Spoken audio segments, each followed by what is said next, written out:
geliyaa dhig cusub mooralkiisu dhisaa meesha u socdo fahmi karaa qoyskan wuxuu noqon doona u sheegayaa waqtiga soo socday suuga faydaysan lahaa u qeexaya man iyo jabaysid walaaci walal ku abuuri maayo sababtoo haddaad socotid ilaahayna ilxaadkaaga ku siiyey meesha rabtad gaari kartaa waxa adiga kugu jira oo awooda yaa ka badan culaysida aad dareemaysid ee nolosha ku soo wajahaya waxaa rabaa inaad si fiican u fikirtid markaa qoys dhisaysid qoysku culaysu la imaanaya dhaqaale culaysyo gogoleed culaysyo wuxuu la imaan doonaa bi'adeed qoysku waa sii ballaaranaya ha sugin marka intaad culayska qaadi weydo culaysku kugu bato aad xamili kari weydo aad cararto carar dhabarku muuqdo sababta kaa hari mayso haddaad cararta xataa waa ilmahaagi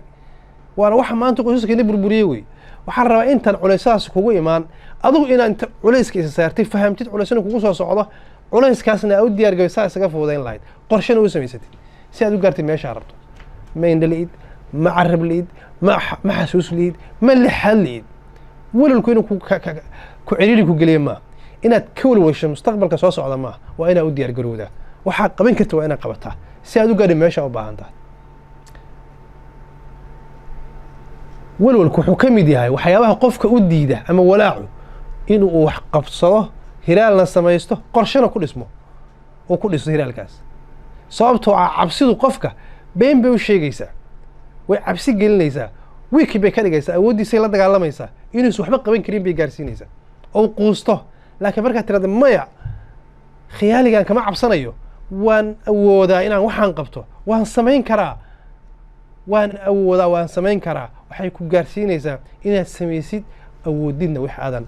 laga yaabo inay kugu adkaayeen laakiin markaad cabsato oo tirahdo waxba ma samey qorshe uma baahnid ama lama baahna in qorshe la sameeyo ama maba samayn kartid maxaan ku falayaa 20 sano ka hor 20 sano kadib iyo 30 sano kadib waxaa noqonaya inaan ka fikiro hadda waxay noqonaysaa berrito waxaa noqon lahayd inaadan waxba u diyaarsan taasna waxay kugu keenaysaa inaad meesha ku jabto oo qoyskaaguna ku burburo adiguna aad ku noqoto qof aan habaysnayn qoyskiisa isku dhex yaacsan yahay ilmihiisii iyo reerkiisiina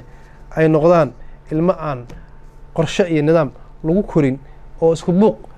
iyo maxaanku niyad jab uu hareeyaad noqon doontaa haddaba sidaad u dhisatid heraalkaaga waxaa la rabaa mustaqbalkaas inaad qiyaastid inaad fahamtid inaad dhowr option oo kale dhowr barnaamijyo kala duwan aad ka fakartid kabacdina aad ku dhistid niyadaada la rabaa inaad niyad jabin baa la rabaa haddii ilahay lixaadkaaga ku siiyey inaad walwalin baa la rabaa inaad cabsan baa la rabaa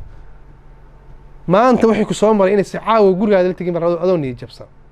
already waa dhamaatay maanta wixii kugu dhacay waa kugu dhaceen berri u diyaar garow berri waa maalin cusub waa saacad cusub ya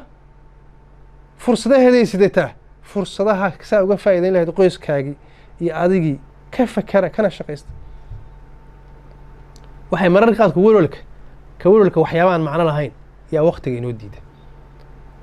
markaad walwal dareento bal geesahaaga fiiri ummadaha ku nool fiiri markaad cabsi dareento geesahaaga fiiri dadku say u nool yihiin fiiri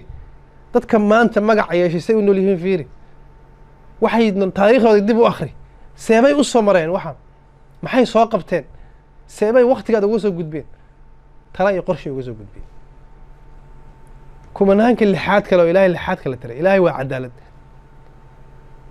inaad fiirisaa lagaa rabaa oo marka aad dareentid dib u dhac nafseed ama aad naftaada hoos u dhacdo moralkaagu markuu jabo waxaa rabaa inaad geesahaaga fiirisid dadka faraxsan ee lixaad kala ee geesahaaga jooga ee daraska kula ah fiiri habeenba waxay soo martay baabuur baa waxaa laga dhex qaatay laptop documenti badan iigu jiro aada muhiim u ahaa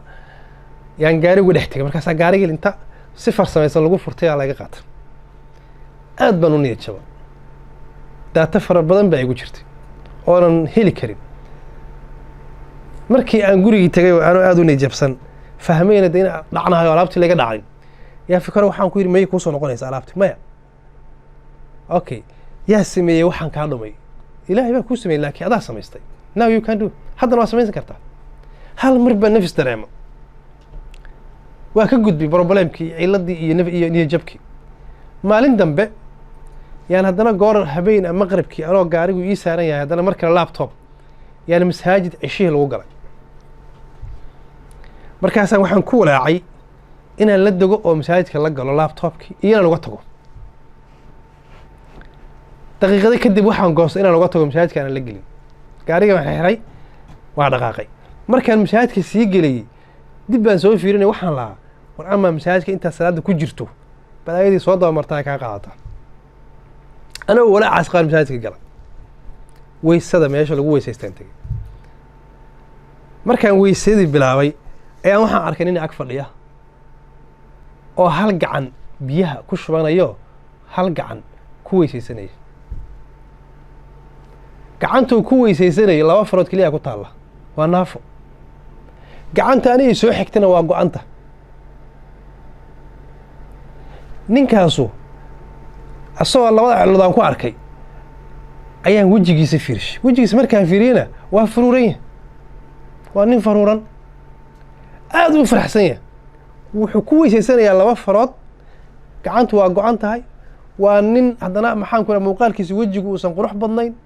cuqdad kama qabo wejigiisa cuqdad kama qabo jirkiisa maqan habi buu ku yahay waa weysaysanaya wuu soo fiiriyay asagoo habi oo faraxsan buu soo fiiriyay hal mar baan waxaan fahmay nimcada ilaahaysi mobilkii maxaan ku computerka aan ka walaacsan hal mar buu qalbigay ka baxa ninka naafada waxaan isweydiiyay ninka naafada ah oo wejigiisa uusan qurux badnayn oo calaamadaas ilaahay u sameeyay labadii gacmoodna midna go-an tahay midna 2 farood ku taalla weysaysanaya oo lugaha isku dhaqaya oo xataa gacan ku dhaqa uusan haysan soo habi kuma noloshaas maxaa material yar iyo alaab yar oo lagaa qaataa maxay macnaha ku haysaa dad lixaadkaagii qabto caqligaagii dhan yahay ilaahay caafimaad ku siiyay hal mar baan qaboobaan oo dhan ilaahay baan u shukriya alxamdulillahi baan ku yiri ninkii baan sii eegaya ilaa salaada aan tukanay isku meel baan ku tukanay markaan ka baxay waan sii eegay ninkaas uu faraxsan yahay habi suu yahay si niidis uu qabowdahay siduu raalli ugu yahay waxa ilaahay u sameeyay war waxaa la doonayaa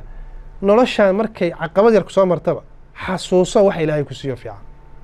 ha oran ma qaban karta shaygan waad qaban kartaa